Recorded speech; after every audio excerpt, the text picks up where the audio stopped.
अनमोल वचन अखिल भारतीय संत मत सत्संग के संस्थापक और गृहस्थ में आनंद योग के जनक परम संत महात्मा परम पूज्य श्री यशपाल जी महाराज अर्थात परम पूज्य भाई साहब जी द्वारा प्रतिपादित इन अनमोल वचनों का पालन करना अति आवश्यक है। ये वचन हमारी गृहस्थ आध्यात्मिक साधना के लिए मूलभूत सिद्धांत हैं, जो इस प्रकार हैं। हम दुनिया की हर चीज की कीमत आंकते हैं, अपने मानव जीवन की कीमत भी जाने व परमात्मा की प्राप्ति हेतु साधना करें।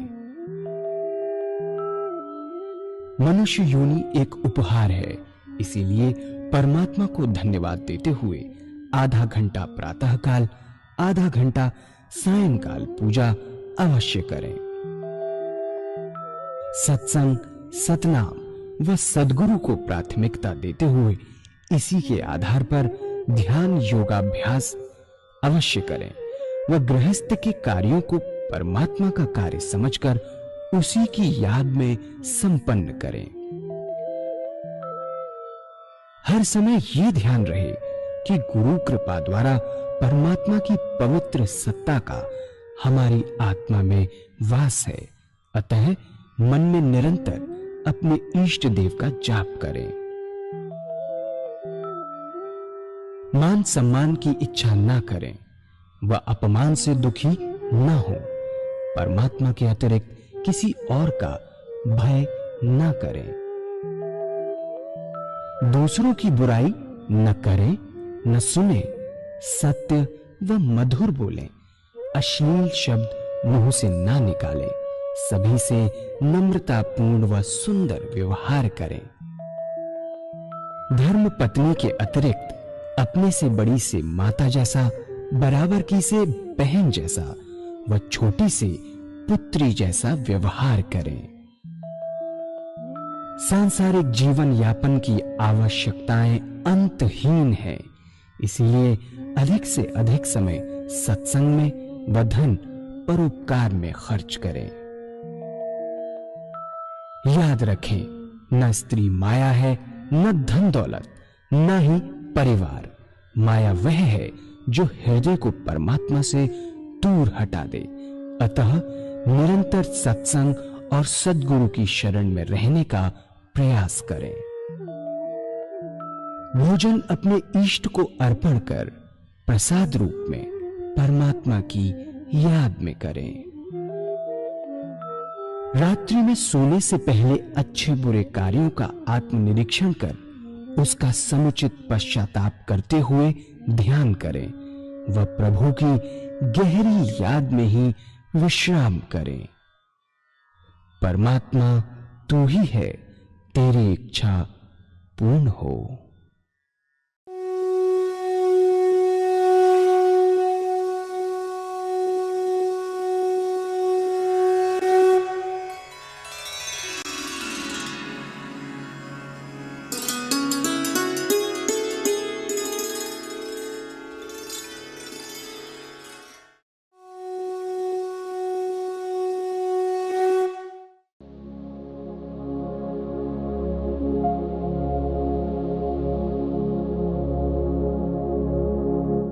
जय सद्गुरुदेव जय पद शरणं श्रेयस रूप चरणों शरणं।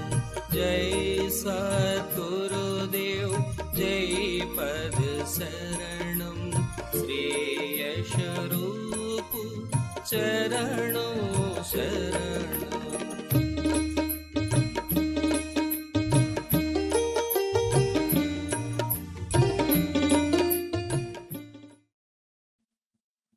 और आदतवश कप लड़ाने की आदत पड़ गई है, उसमें झूठ निकल जाता है। झूठ क्यों बोले बगैर मतलब? ऐसी छोटी छोटी बातें परमात्मा से प्रार्थना कीजिए और उसके बाद उस छोटे से दुर्गुण को छोड़ दीजिए, मत करिए बिल्कुल। अगर आप छोड़ते चले जाएंगे तो आपकी इच्छा शक्ति बढ़ती चली जाएगी। बड़ी बड़ी कमियां जो हमारे अंदर है ना, जिन्हें सोचते हैं कि ना जा पाएंगे, वो भी छूटती नजर आएंगी, जीवन बड़ा शुद्ध और होता चला जाए। फायदा क्या होगा? जितनी भी हमारी कमियां हैं वो ज्यादा नहीं होती, थोड़ी होती हैं, और रिपीटेडली वही चीज आती रहती है दिमाग के अंदर। अगर आप एक एक चीज छोड़ते चले जाएंगे तो क्या होगा? विचारों का बोझ हल्का होगा, परमात्मा की याद ज्यादा आएगी। ये हल्का होगा तो ये भारी होगा, ये हल्का होगा तो ये भारी होगा। बैलेंस बड़े आराम से, और बड़े आराम से बैलेंस किया जा सकता है इसको। अननेसेसरी क्यों जबरदस्ती विचार आते हैं? एक छोड़िए, दो छोड़िए, तीन छोड़िए। और साथ साथ और क्या फायदा होगा कि इससे आपकी इच्छा शक्ति बढ़ेगी, घटेगी नहीं। अगर आपने वायदा करके पूरा किया तो आपके विल पावर, इच्छा शक्ति बढ़ती रहेगी।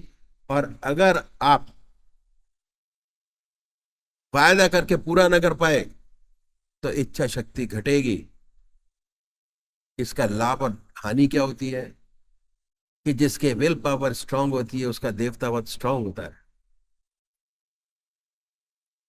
और जिसकी विल पावर कमजोर होती है उसका देवता ही बहुत कमजोर होता है।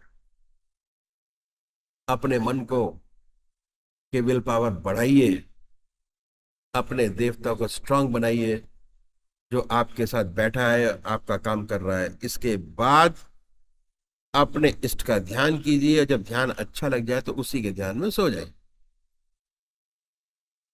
अभ्यास, ये अभ्यास करेंगे, इसके बहुत विशेष लाभ आपको मालूम होंगे। ऐसे भाई बहन जिन्हें ऊट पटांग सपने आते हैं, डरावने सपने, ऊट पटांग सपने, बंद हो जाएंगे आने। अगर ये प्रैक्टिस आपने कर ली तो नींद अच्छी आएगी, बेखबर होके सोएंगे। अभ्यास बढ़ेगा तो सपने बदल जाएंगे, सुंदर सुंदर सपने आएंगे। आप देखेंगे पूजा कर रहे हैं, कभी देखेंगे कि कंसंट्रेशन कर रहे हैं, बैठे हुए हैं, आप अपने इष्ट के मंदिर में बैठे हैं, पूजा कर रहे हैं, अपने इष्ट का दर्शन, अपने गुरु का दर्शन, बड़े बड़े सुंदर अनुभव खुलते हैं। सोते सोमे सोते अनंत सूर्यों का प्रकाश नजर आएगा, सारा शरीर विद्युत से ओतप्रोत नजर आएगा। ऐसा साधक जब सोकर उठता है उसके शरीर में बिजली दौड़ रही होती है, बड़ा अचंभा होता है, बड़ी हैरत होती है। ऐसा साधक जिस ध्यान में सोया था उससे अच्छे ध्यान की अवस्था में उठता है। जो अच्छे साधक है, जिनके आज्ञा चक्र पर स्पंदन होता है, अगर सोते समय आज्ञा चक्र पर स्पंदन था तो उठते समय और तेज स्पंदन होता नजर आएगा। आत्मा यही कहती है कि जिस ध्यान में सोया था उससे अच्छे ध्यान की अवस्था में उठा। 6 घंटे सोने के वास्ते में पूजा बदल जाते हैं। बात क्या है? ये गुण है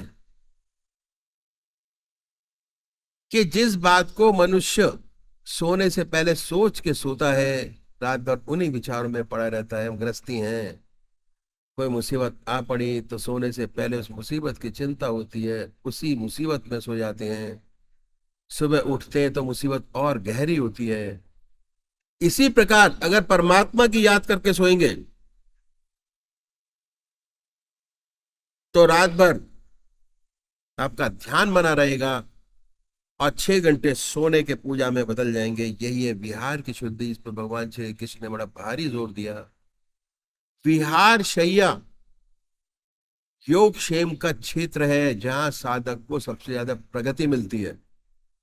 20 मिनट परमात्मा को दे, 6 घंटे का ध्यान, 6 घंटे की याद। इस तरह हमने देखा कि कोई कितना ही बिजी क्यों ना हो, 6 घंटे 8 घंटे अपना जीवन ईश्वर में बना सकता है। और दुनिया का काम करने के लिए सारा समय आपके पास मौजूद है, उसमें एक भी सेकंड नहीं लिया गया। सारा समय संसार के व्यवहार का, दुनिया का आपके पास मौजूद है। ये है साधना का पहला स्टेप, जो ज्यादा इंपॉर्टेंट चीज है, पहला स्टेप। उसके बाद तो ये जिसने पहला कर लिया, इस रास्ते पे चल पड़ा, और चलने के साथ साथ इतने अच्छे अनुभव इससे होते हैं कि बड़े आराम से आपका आत्मा ये कहेगी कि आगे और क्या होता है उसके बारे में और पता होना चाहिए, जिससे कि ये रास्ता खुल जाए और पूजा के अंदर गृहस्थ आश्रम में गृहस्थ के अंदर अच्छा जीवन व्यतीत हो। बहुत सुंदर। तो ये है तरीका जो मैंने आपके सामने रखा। और उसके बाद जब हम लोग बैठते हैं तो प्रश्न भी अच्छे अच्छे आते हैं। एक डॉक्टर ने पूछा एक बार, किसा पूजा क्या फायदा? तो बेकार लोगों का काम है, जो खाली है वो पूजा करे, जो काम है वो काम करे। माला लेके बैठे, आधा घंटा सुबह बर्बाद करे, आधा घंटा साइकिल टाइम वेस्ट करे। जिनके पास काम है वो काम करे। हम लोग तो डॉक्टर है, आधा घंटे बैठ गए तो फायदा क्या, आधा घंटे में 10 मरीज बता सकते हैं। तो पहले तो थोड़ी प्रॉब्लम हुई, फिर हमने कहा भाई तुम बताओ ये कि सोते क्या हो आप, 24 घंटे काम करो, तिगनी सेवा करो, तिगना कमाओ। कहता है जी सोना तो बहुत जरूरी है, अगर नहीं सोए तो काम कैसे चलेगा, सोना क्यों जरूरी है। फिर एनालाइज किया हर चीज को। ये जो हम बैठे हैं, कहते हैं जी, और हम लोग तो डॉक्टर हैं, जिसे नींद नहीं आती उसे नींद की गोली देकर सुलाते हैं। फिर हमने कहा भाई ऐसे इंजेक्शन निकालो कि सोना ना पड़े। कहते नहीं इसके बगैर तो काम नहीं चलेगा। तो देखिए होता क्या है, वास्तव में हमारा जो शरीर है वो कॉम्प्लेक्स बॉडी है। हमारे 3 शरीर है, एक नहीं है। जो देखते हैं स्थूल शरीर है, इसमें नाक है, हाथ है, कान है, पैर है, सारी चीजें हैं। दूसरा शरीर और है जो मन बुद्धि चित्त और अहंकार से मिलकर बना है, जिसे मन बोलते हैं। मन एक और है, इसे सूक्ष्म शरीर कहते हैं। जितना सोच विचार का काम है इससे लिया जाता है। हाथ पैर से सोच विचार का काम नहीं होता, और मन से हाथ पैर का काम नहीं होता। ड्यूटीज अलग अलग बटी हुई है दोनों, कि भाई ये काम ये करेगा, ये काम ये करेगा, दोनों। और एक और भी है, तीसरा। अब वो शरीर है कारण शरीर, आत्मा। चैतन्यता और आनंद उसी के अंदर है। चैतन्यता है तो आनंद है, चैतन्यता नहीं है तो आनंद भी नहीं है। तो 3 चीजें हो गई। अब क्या है, जिस शरीर को इतना प्यार करते हैं हम लोग, आत्मा निकल जाए तो भूल जाते हैं कि हमारे 3 शरीर हैं। सोने में क्या होता है, जब सोते हैं तो नाक देखने का काम करती है, ना कान सुनने का काम करते हैं, ना नाक सूंघने का काम करती है। जितनी हमारी इंद्रियां हैं ये सब जो है मन में सिमट जाती हैं, और इनको एनर्जी वहां से मिलती है जब सुबह उठते हैं। खाने से नहीं मिलती, इंजेक्शन से नहीं मिलते, दवाइयों से नहीं मिलते। और जब सुबह उठते हैं तो हमारे अंदर काम करने की शक्ति है। ना सोए तो काम करने की हमारे अंदर शक्ति रहती ही नहीं। कहते भाई आज तो नींद नहीं आई, कुछ काम होगा नहीं आज हमारे से। ये प्रैक्टिकल चीज आपको बता रहा हूं। तो सोना बहुत जरूरी है। जिस तरह हमने शरीर को सुलाया, रेस्ट देना आवश्यक है, उसी प्रकार हमारा सूक्ष्म शरीर है जिससे हम सोच विचार का काम लेते हैं, इसको भी सुलाना बहुत जरूरी है। परमात्मा को माने या ना माने कोई फर्क नहीं पड़ता, पर जब आपकी हस्ती है, परमात्मा है, हम नहीं है तो परमात्मा नहीं है। जब तीनों चीजें बैलेंस होके चलती, हमने आपको बैलेंस करके चलना है। अगर बैलेंस करके चलेंगे तो संसार में बड़े सुखी रहेंगे और हर चीज का काम होता रहेगा। तो ये परमात्मा की पूजा है, आधा घंटा सुबह और शाम। ये क्या है कि हम मन को एकाग्र करते हैं अपने इष्ट देव के अंदर, चित्त निरोधक स्थिति पैदा होती है, मन विचार शून्य होता है। जैसे आपने इंद्रियों को निष्क्रिय किया, ऐसे मन को भी निष्क्रिय किया। परमात्मा को मानिए ना मानिए कोई फर्क नहीं पड़ता, निष्क्रिय करना। और जब आपने निष्क्रिय किया, इसका सीधा संबंध हमारी आत्मा से हो गया,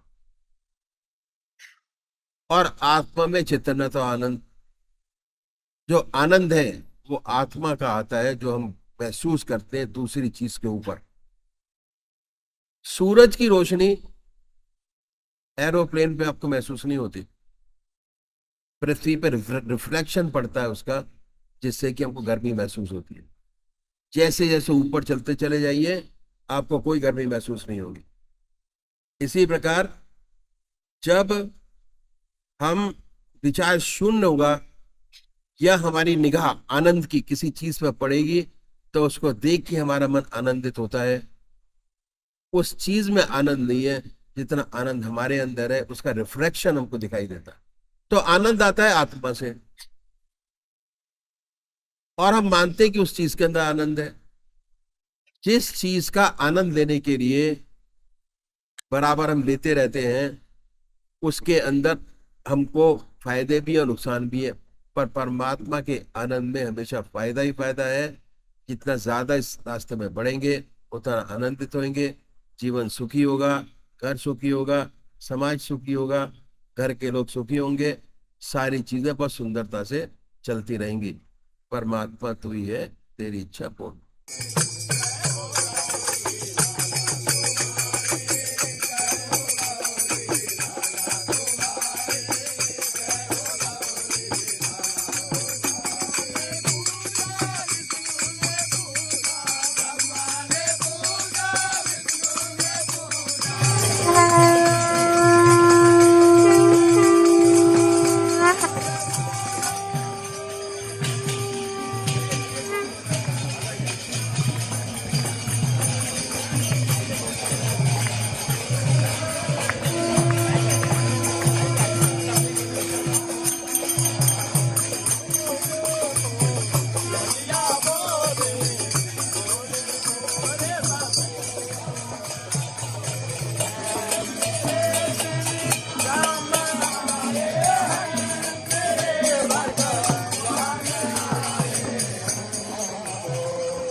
चलो मन से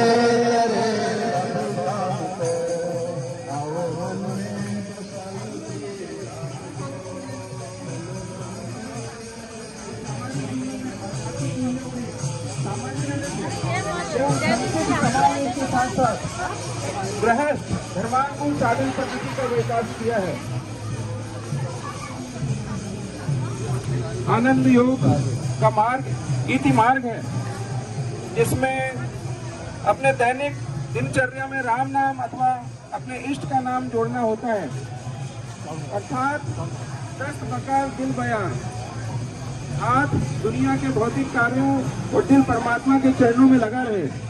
यह साधन पद्धति सभी के लिए अर्थात सार्वभौमिक है। आज की आधुनिक जीवन शैली में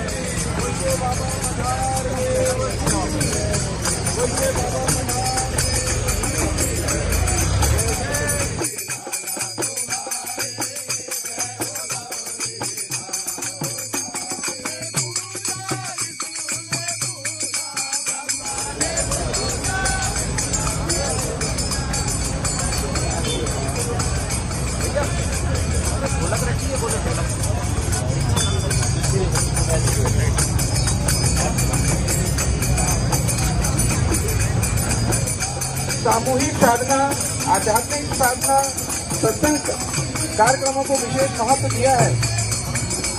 इस साधन पद्धति के अंतर्गत ही साप्ताहिक सत्संग, रविवार और गुरुवार एवं मासिक शांति पाठ तथा राष्ट्रीय सत्संग कार्यक्रमों का प्रावधान है।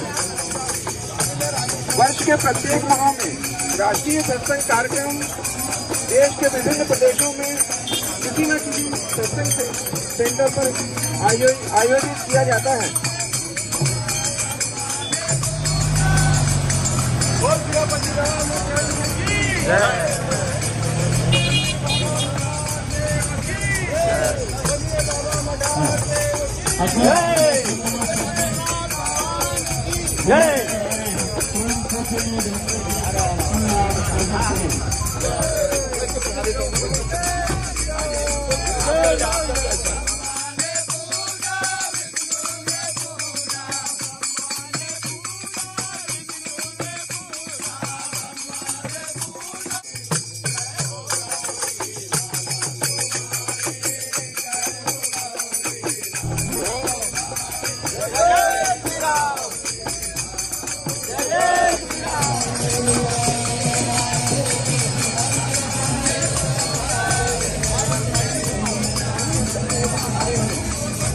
सभी नगरवासियों से निवेदन है कि मंगल भवन में ठीक 10:30 बजे अवश्य पधारें।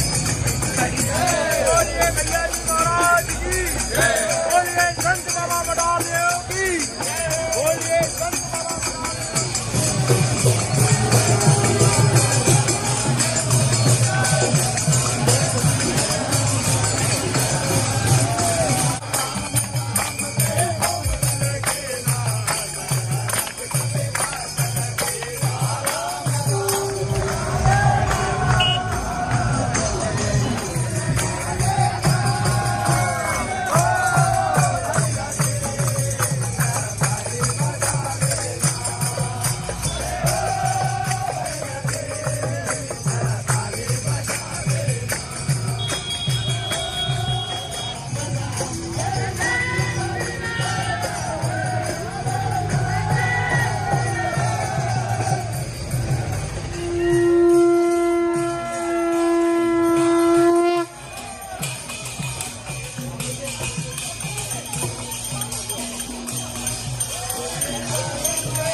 अच्युतं केशवं कृष्णदामोदरं रामनारायणं जानकी वल्लभम् अच्युतं केशवं।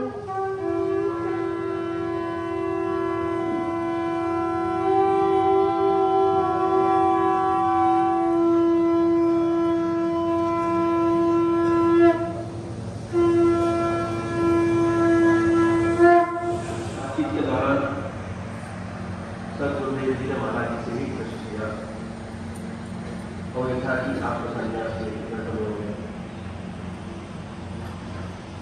उत्तर लगा था प्रश्न, बीच में दूसरा प्रश्न किया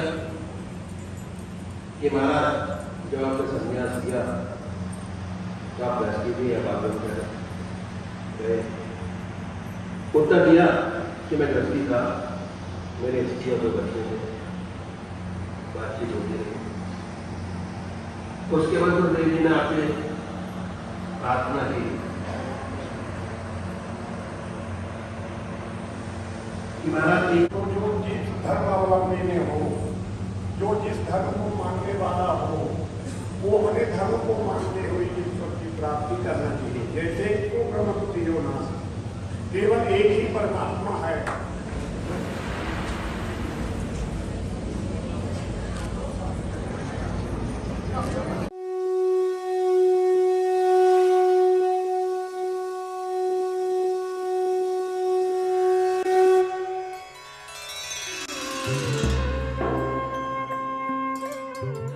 ध्यान योग के कार्यक्रम आनंद योग से निशुल्क जुड़ने के लिए संपर्क करें 9810239677।